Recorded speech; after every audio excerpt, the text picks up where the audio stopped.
السلام عليكم، لا تنسوا الاشتراك في القناة. مسلسلات رمضان اليمنية 2024، مسلسل لقمة حلال. طبعا الاستاذ محمد فاروق طبعا والاستاذ مروان بيذكروا بعد الفجر يومي ويرجعوا الساعه 2 3. كيف تشوف يا استاذ؟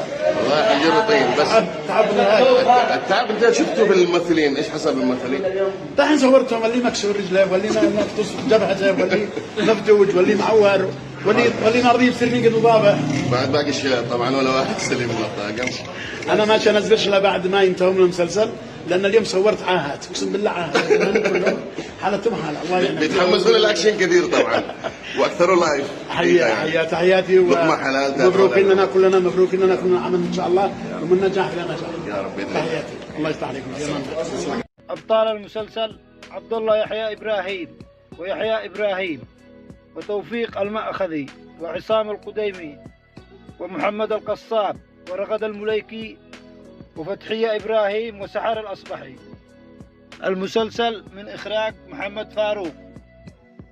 المسلسل يتناول قضايا اجتماعية وإنسانية تمس الواقع اليمني، ويسلط الضوء على العادات والتقاليد اليمنية، ويحاول إيصال رسالة تحفيزية للشباب اليمني للتغلب على التحديات والصعوبات التي تواجههم. المسلسل يعتبر الأول من نوعه في اليمن، حيث يجمع بين الكوميديا والدراما والرومانسية، وسيعرض على قناة السعيدة.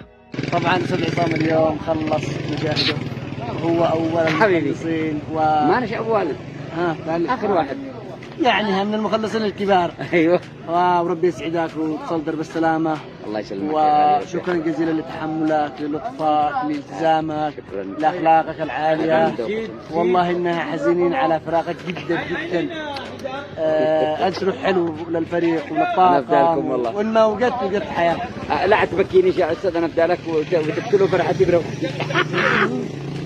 لا تنسوا الاشتراك في القناة. مسلسلات رمضان اليمنية 2024.